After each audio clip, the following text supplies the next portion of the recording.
ça a été aussi une vraie façon d'inclure.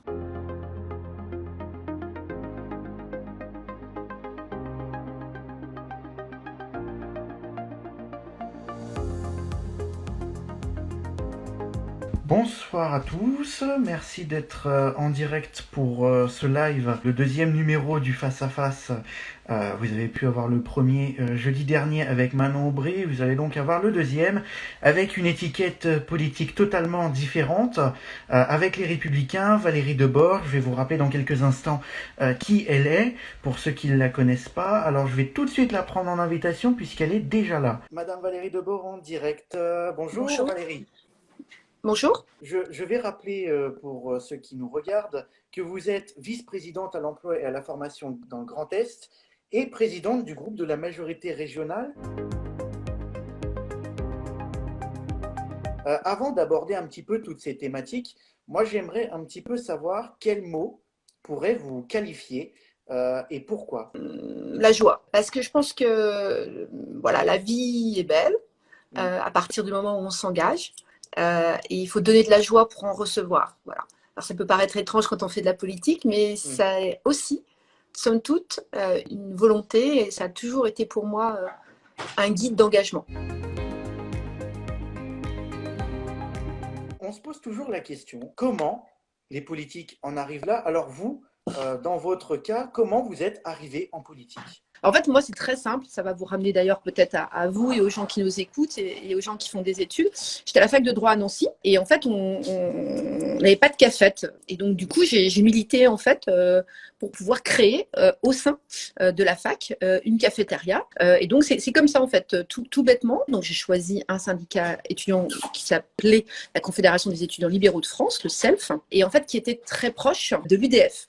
Et la connexion s'est faite ainsi. L'UDF, on rappelle, c'est l'ancêtre de l'UMP. En fait, l'UDF, c'est la démocratie chrétienne. Le vrai, en fait, entre guillemets, patron de l'UDF, ce serait plutôt Valéry Giscard d'Estaing. C'est un mouvement de centre-droit et qui surtout se définit parce qu'il est extrêmement pro-européen.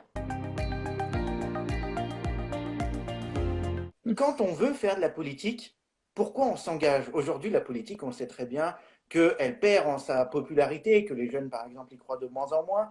Mais vous, qu'est-ce qui vous a donné envie et qu'est-ce qui vous a dit, tiens, j'ai envie de me lancer en politique et de m'engager? J'ai envie de vous dire qu'en fait, les gens s'y intéressent somme toute beaucoup. Et moi, j'ai toujours fait partie des gens qui considèrent que je préfère être acteur que spectateur. Je suis démocrate, je suis républicaine, donc je vais me rallier à une majorité, mais pas sans avoir essayé de donner ma parole, mon discours, de convaincre. Évidemment, aujourd'hui, ça paraît comme quelque chose qui est éloigné des gens, mais pas tant que ça. Les gens sont très proches de leur maire, de leurs adjoints au maire, de leurs conseillers municipaux. Je pense qu'il faut juste savoir en parler. Dans la politique, et vous êtes très bien placé pour le savoir, il y a des victoires et des défaites. Vous avez eu une défaite à la mairie de Nancy. Et comment on fait pour rebondir, pour agir, parce que vous parlez d'engagement, agir à d'autres échelles? Alors moi, je pense que résolument, en démocratie, pour pouvoir gagner, il faut accepter de perdre. Il y a aussi dans la démocratie une opposition, et c'est très important. Donc je siège dans l'opposition, c'est ma façon de contribuer. Et je siège aussi toujours dans l'opposition bien sûr, à la métropole, mais c'est aussi une façon de porter une voix, parce que de très nombreuses personnes ont porté leur voix sur nous, donc c'est aussi une façon de les représenter. Donc je pense qu'il faut aussi voir les choses ainsi. Une démocratie n'existe pas sans une majorité et une opposition. Le Grand Est a été souvent médiatisé, notamment ces derniers temps, par la vague de Covid. Comment la région elle a su gérer et faire face à cet afflux de cas et de décès et de réanimation? Les régions n'ont pas de compétences, contrairement en Hollande, allemand par exemple, n'ont pas de compétences en matière sanitaire. Néanmoins, nous avons souhaité, Jean Ratner, qui est médecin urgentiste, vous le savez peut-être, notre président, a souhaité immédiatement en fait s'engager. Nous avons dans un premier temps, bien tout simplement commandé 2 millions de masques que nous avons distribués à l'ensemble des médecins, des soignants, des infirmiers, des aides-soignantes. Ensuite, très rapidement est venu le volet économique. Parce que la crise sanitaire, elle se double bien évidemment d'une crise sociale majeure. Donc nous avons créé des dispositifs, notamment un fonds qui s'appelle le fonds Résistance, qui est un fonds de dernier recours. Et ça, c'est un dispositif qui marche très bien. On a mis 44 millions d'euros sur la table pour cela. C'est un exemple très concret de ce qu'une région peut faire directement. qu'est-ce qui pourrait être prévu en termes d'emploi pour les jeunes? On s'attend à une crise sociale majeure, hein. Je rappelle un sondage, 85% des Français s'attendent à des conflits sociaux. Comment on fait pour permettre aux jeunes, mais aussi aux plus âgés, aux plus de 50 ans notamment, de retrouver un emploi et de pouvoir travailler? Nous, on a pris le parti de focaliser notre action effectivement sur les jeunes, considérant que c'est eux qui allaient payer le prix le plus cher de cette crise économique. Donc, on a mis en place 2 dispositifs. Le premier qui s'appelle Capital Stage, donc à destination notamment des jeunes qui doivent valider par un stage en entreprise leur cursus universitaire. Deuxième élément, pour les jeunes qui sont sur des niveaux jusqu'à bac, nous leur permettons d'intégrer une entreprise pendant 6 mois. On a lancé une première vague de 2000 jeunes pour 2000 entreprises. Et un dernier point, parce qu'on est en train de travailler aussi avec les Crous pour faire en sorte d'ouvrir les Crous au-delà des jeunes qui sont étudiants, notamment aux jeunes apprentis. Est-ce qu'aujourd'hui, à votre poste, au sein de la région, à défaut de ne plus forcément être dans la majorité de la municipalité, mais plutôt dans la majorité régionale, est-ce que vous vous sentez utile à la région et est-ce que pour vous, renouveler un mandat à la région vous concernant serait votre envie pour continuer à agir sur ce terrain-là?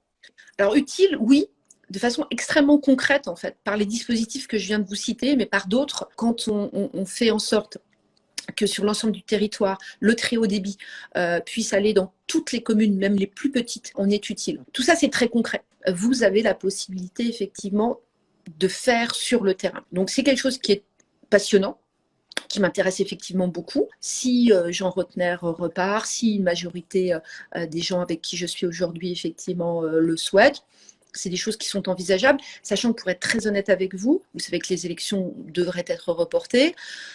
Aujourd'hui, on n'est pas vraiment, enfin, ça va vous sembler politicien, mais on n'est pas vraiment là-dedans, quoi. Il y a tellement de difficultés, il y a tellement d'entreprises qui vont pas bien, il y a tellement de gens qui sont effectivement aujourd'hui en train de tout perdre, que le reste, encore une fois, semble un peu indécent.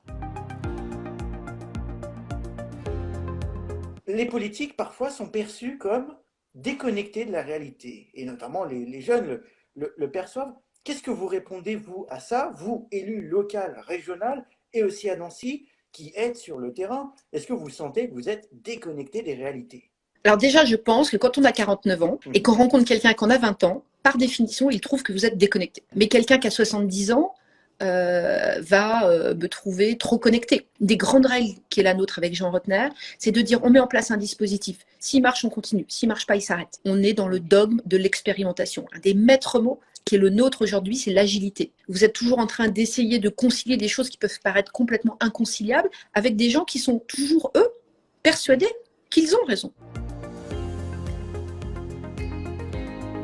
Hier soir, des images nous ont peut-être tous choqués. Comment on réagit face à ça? Face à cette migration, ces Afghans qui étaient sur la place de la République, cette violence qu'il y a eu. Vous, comment vous vous positionnez par rapport à ça?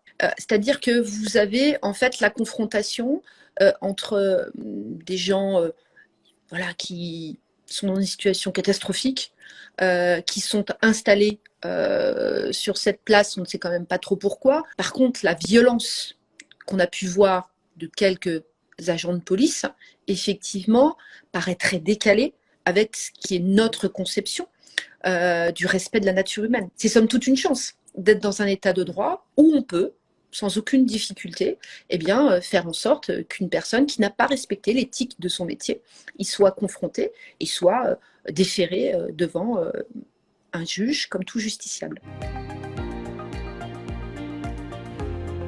L'écologie n'appartient pas qu'à un seul parti, comme beaucoup disent. La fermeture de Fessenheim, bonne ou mauvaise idée? Stupidité absolue. Pourquoi? Parce que dans le même temps, de l'autre côté du Rhin, nos amis allemands ont rouvert immédiatement 2 centrales à charbon. Nous allons être obligés d'en ouvrir une, et que Madame Barbara Pompili nous explique quand même qu'on aura peut-être des coupures d'électricité cet hiver parce qu'on n'aura pas suffisamment de production d'électricité. Ce qu'on oublie toujours, c'est que le nucléaire, dont on peut discuter, bien sûr, est aujourd'hui une énergie qui est complètement décarbonée. On rouvre une centrale, plusieurs centrales à charbon, donc on refait en fait des énergies qui vont polluer, de l'émission de CO2, complète stupidité. Donc là, on voit bien la difficulté en fait à laquelle est confrontée l'idéologie. C'est-à-dire que l'idéologie a eu raison sur la vérité.